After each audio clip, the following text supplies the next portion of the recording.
More and more Black Americans are packing their bags, leaving the United States, and heading to Africa, not just for a vacation, but for a new life. And the top destinations are Kenya, Ghana, and Nigeria. But what's pulling them across isn't just the culture and the beauty, or is there something deeper happening? Today, we are unpacking the real reasons why this movement is growing and why these three countries are leading. So, why Ghana?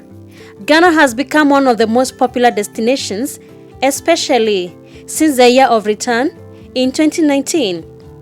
The Ghanaian government actively invited African descendants to come back home, and thousands responded.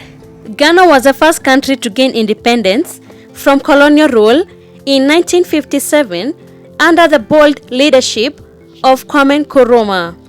That made it a symbol of Black freedom and African sovereignty across the world. For African Americans seeking to reconnect with their roots, Ghana feels like a sacred ground. The country offers a warm welcome, historical landmarks like Cape Coast and Castle, and a deep connection to African ancestry. The cost of living is lower and the culture is vibrant. There is a sense of spiritual belonging that's hard to find anywhere else. Many Black Americans have even bought land and started businesses in Ghana, building real lives rooted in African soil. 50,000 people saw my last video, but what they don't know is why did I pack up my things and relocate to Ghana? Honestly, I was just tired. Tired of the rat race, tired of the weather, tired of just surviving and not living. And to be honest, I wasn't sad or depressed, but I just felt like I wasn't living a fulfilled life. Like I was just going through the motions, and I knew life had to have more than just that. And so I had an awesome opportunity to come to Ghana last year. I spent 30 days, and in that time, I did it from a non-tourist lens. So I got to live in the local community. I got to experience the power outage. I got to experience the heat, and I got to experience what is life with a slower pace, not having some of the conveniences from a paved road to even ordering like Amazon. But all of that was just like, it felt good to say, this is where I wanted to hit my reset button. And it's the best decision that I made. And so, many of you are also saying, so what are you going to be up to now that you're in Ghana? When I was in the States, at some point, I had over a dozen of rental properties, and I lost all of them. And throughout the years, I was trying to rebuild. It was either too expensive or the inventory was low. It was just really frustrating because I couldn't, achieve or rebuild what I actually lost. But coming to Ghana, I see a clear path. I'm able to rebuild. I see that I can make an impact, help people with jobs, help people with housing. And to me, that is well worth everything that I went through just to get here. So if you're considering coming to Ghana, the first thing I would tell you to do is come and visit. Don't listen to me and to other people. You need to come here and experience it for yourself. Can you deal with the slower pace? Can you deal with the heat? Can you deal with not having some of the conveniences that you're used to? And more importantly, can you come with patience? Because Ghana will test you in many ways when it comes to patience. So I will also say, once you come and visit, then put together a plan. How do you see your life here? What do you want it to feel like? What is going to be your income? If you're thinking about doing a business, I will tell you. I went to Ghana last year during December with a group of friends. And I'm glad I went last year because the think pieces and conversations I've seen on this app about why Black Americans are going there. Okay, let me just give you my 2 cents because I haven't seen anybody say what I'm about to say. The group I went with, we are Black women who do not have kids and are not married. We're in our mid-30s. So that week between Christmas and New Year's can be just kind of if you don't have kids to contend with, it can be kind of an awkward, really chill week. So it makes for a very good time to travel because work also is dead at that point of year too. So we were like, let's go somewhere for New Year's. Ghana just seemed to be great. It's kind of got marketed because of the year of return. We follow bloggers like Demetria Lucas, who kind of made it seem like it was so much fun. So we were all about it. So we get on the plane, we go, we have a great time. We went with the travel group. When I read that visa application, I don't know how you travel there without a travel group because it asks you questions like, who's your guide? And I don't know. It was easy because the travel group gave us the information and filled out the visa form. With that said, everyone that we encountered that was there with us, there were like other Black Americans that were with different, they were all there with travel groups. If you go with a travel group, you are going to visit cultural immersion things. You're going to go to Kumasi, the slave castle, the slave river, the museums inside of Accra. You're going to do all of that. So this idea that Black people are going there and not doing that, they're going with travel groups. Travel groups are having them go visit these things. It's just very simple.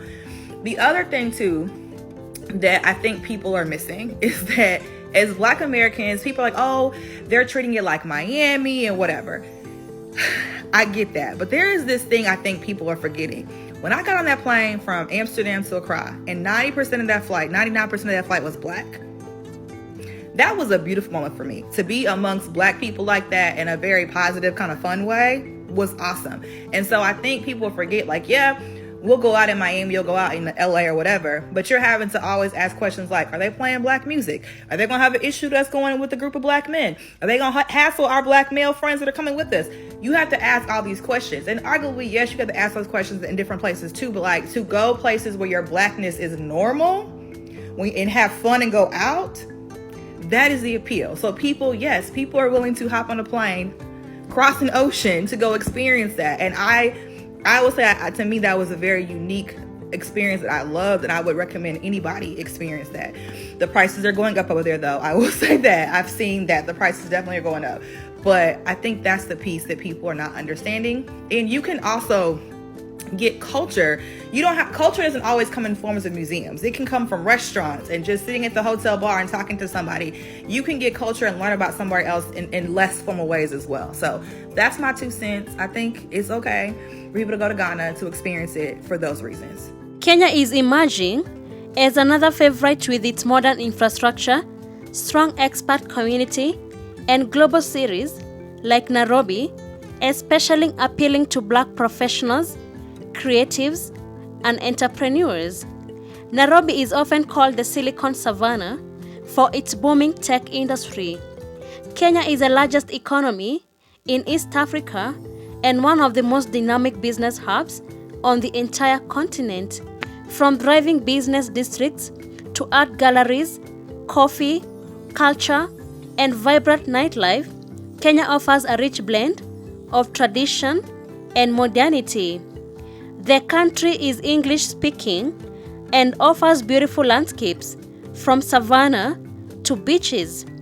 For Black Americans, Kenya represents a rare opportunity not only to live, but to build generational wealth. It's no surprise that more and more diaspora are choosing Kenya to start businesses, raise families, and connect with a deeper African identity.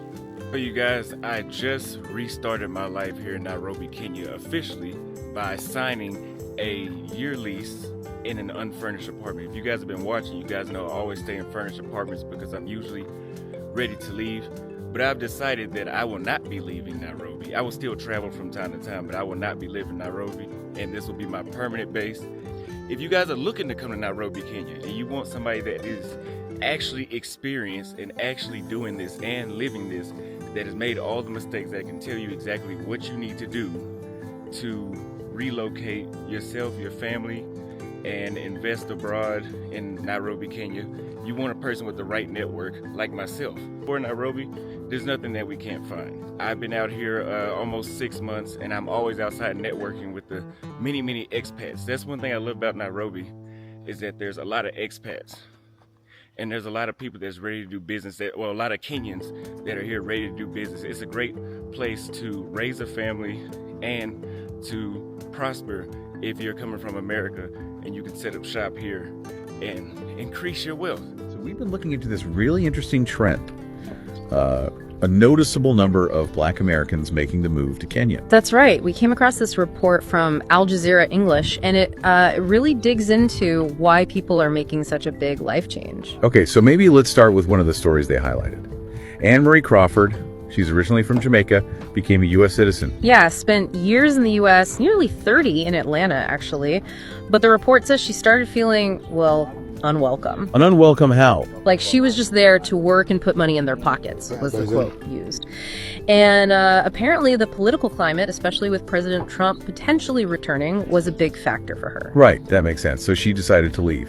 Exactly. Packed up, moved, and bought a home in Nairobi in a, quote, prime area. And how did she find it there, the reception? She described feeling warmly welcomed.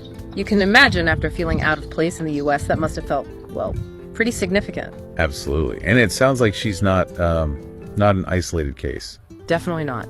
The report mentions Adila Muhammad. She runs a relocation service. Oh, interesting. And she's helped roughly 15 families, mostly Black American, move to Kenya just in the last year. And she says more are on the way.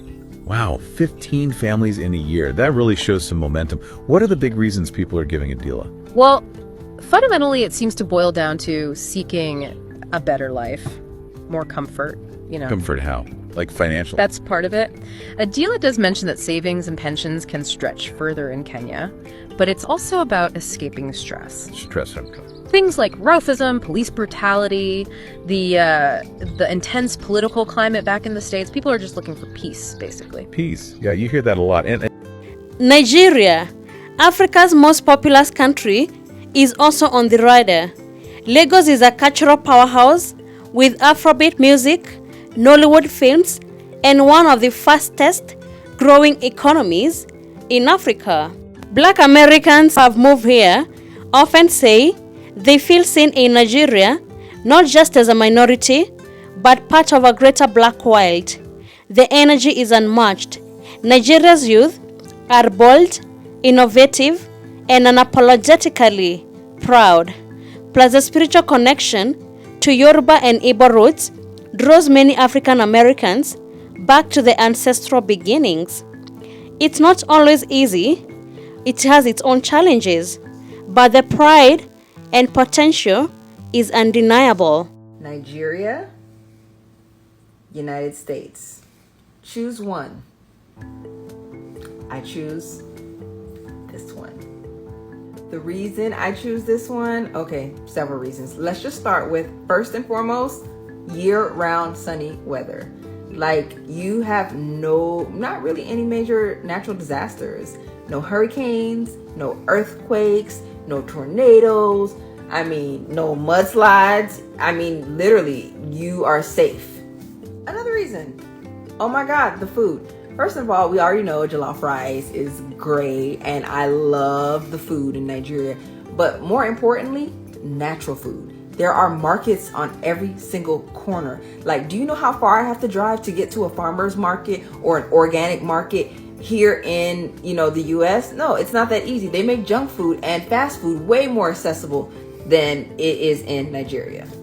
So these are basically all my diaries of moving to Nigeria, and people are like, why do you want to leave the US and come to Nigeria? Well, I do not want to work in 9 to 5 for the rest of my life. I do not want to work for nobody for the rest of my life. Fuck the retirement, talking about I want to retire. Dude, no, I don't want to do that. Okay, I don't want to do that. That's not just me. When you're doing something that you don't feel like you're fulfilled doing it, that you just feel inside of you like, this is not the purpose God has for me. This is not what God wants me to do. I feel like God just has something out there for me. And it's something that you have to put into prayers. You have to pray about it. You have to put God first and tell God, this is something I want to do. Please, God, lead me on. Go in front of me, Lord. And that is something that I've been praying for, and seeing that my dreams of having my own clothing line is coming through, all I can do is just say thank you, Lord. That's all. What ties all of this together is a hunger for reconnection. Moving to Africa isn't just about escaping the US. It's about finding purpose, peace, and power in a place that feels like home. It's about breaking generational cycles of trauma and building legacies rooted in Black strength, Black ownership, and Black love. Kenya, Ghana, and Nigeria offer different paths, but the goal is the same: freedom, real, unfiltered, unchained freedom. So, would you make the move to leave the US or the UK and start over in Africa? And if so, where would you go? Don't forget to like, share, and subscribe for more content on Black empowerment, African truth, and the global awakening of our people. This is Woken Africa.